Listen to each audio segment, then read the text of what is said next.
is the assessment of U.S. Transportation Secretary Pete Buttigieg, who I talked to this week as he promotes the $2 trillion Biden infrastructure plan, something he says America needs right now. It is what America needs right now, and it's what America wants right now. The research is showing that this has enormous bipartisan support among the American people. Most Democrats, most independents, and most Republicans think we ought to do this. And I think it's because, you don't have to be a transportation buff to know that we need to do better with roads and bridges in this country. We need to invest in our ports and our airports. We need to do better when it comes to transit and trains in this country. When we do that, we will become more competitive. Some people say it's overly ambitious, that $2 trillion price tag, when you consider the entire federal budget last year was about $4 trillion. It's a lot of money. Where does that come from? Well, one of the best things about this plan is that it's fully paid for. And the way we propose to pay for it is just by resetting the corporate tax rate to a normal level, not a high level, but 28%, actually lower than it's been for most of my lifetime, but enough to get the job done while keeping our businesses competitive. And I'll tell you, the biggest threat to our competitiveness right now is the fact that our infrastructure is falling apart. We're getting C and D grades on those report cards that the engineers put out, assessing the shape of our roads, bridges, and other assets. And, our strategic competitors, especially China, they're not waiting around to make these big investments. They're doing it right now, and the U.S. will be left behind if we're not prepared to think big. The infrastructure you talk about, especially the roads and bridges, I've also heard you say that you think that there are physical manifestations of systemic racism in the way that our highways and bridges are rolled out. Can you explain that? That's right. America has a remarkable history of innovation, but also a troubling history of how some of these investments played out over the years. It was not unusual for major highway projects to be put straight through what had been a thriving black neighborhood, divide it in two, or roll over it entirely. We have other areas in many of our American cities called transit deserts, where you can't get to the kind of public transportation to make it possible to get a good paying job and have those ladders of opportunity. But we got a chance to get that right this time around, to make sure that we spend and invest equitably so that entire communities are better off, and so that we're not making anyone worse off with the transportation investment. We're going to learn from the mistakes of the past and get this right in a way that we're going to be proud of in the future. Public transit systems, though, are generally run by local governments, like the COTA system here in central Ohio. So are you making these federal transportation and transit dollars dependent on them behaving in the way you want them to, you directing which neighborhoods transit resources go to?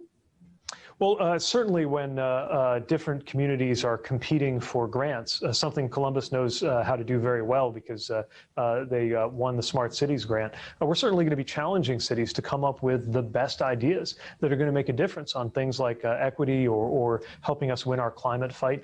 Of course, a lot of these dollars go out through formulas, and so that's a matter of just supporting the transit agencies in their day-to-day work. I should mention that the American Rescue Plan contained a lot of resources for COTA, which has been a vital part of the fight against COVID in central Ohio. And the American Jobs Plan also contains resources. As a matter of fact, doubling access to transit in this country. We don't want to run local transit out of Washington, D.C., but we do need to be offering more support from the federal government, and that's part of what we're asking Congress to fund. You talk about taking care of the systemic racism. I've read that as much as 40% of this budget might go toward trying to solve these problems from the past. Is that the case?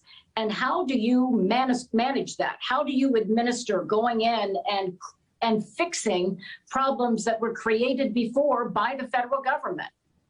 Well, first of all, we've got to recognize that some of these problems might be created in real time if we're not paying attention to this. We got to make sure we're making things better and not worse. And there is a commitment to spend at least 40% of our resources in ways that benefit those communities that have been excluded and left out in the past. I know that when people think about civil rights in this country, they may not think about transportation right away, but think about Rosa Parks, a great example of how civil rights and justice and transportation transportation have always been intertwined.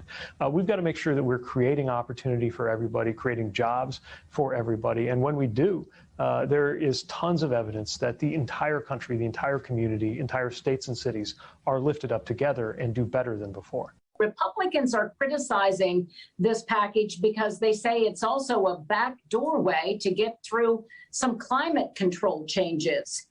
What is the climate part of this, and how do you justify putting climate reform as part of an infrastructure package? Well, there's no way you can separate the two. Saying, I want to talk infrastructure, but I don't want to hear about climate. It's kind of like saying, I want to take a good look at this car, but don't let me see anything like a seatbelt. These things go together.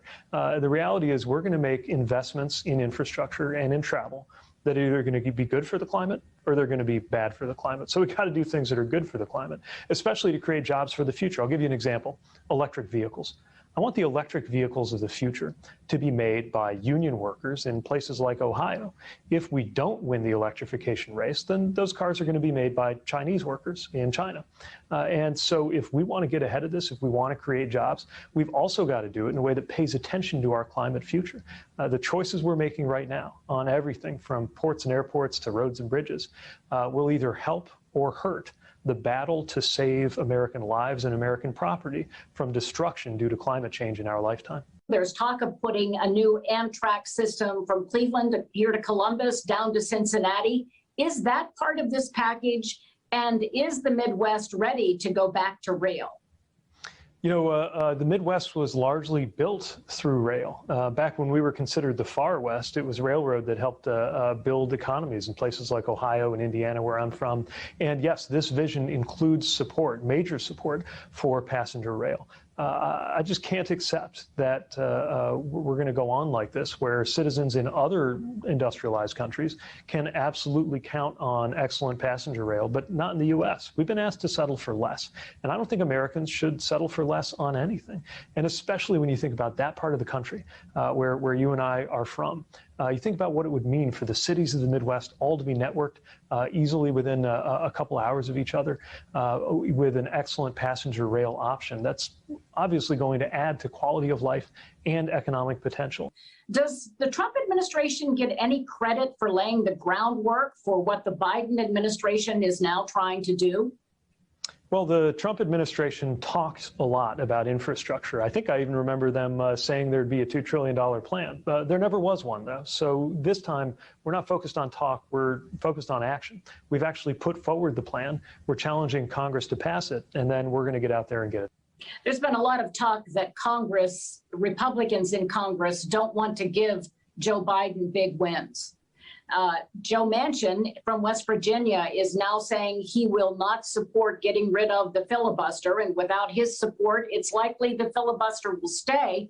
And you will need 60 votes to get these big packages passed by Congress. How do you persuade Republicans to get on board a plan that is this big and would be a big win for Joe Biden?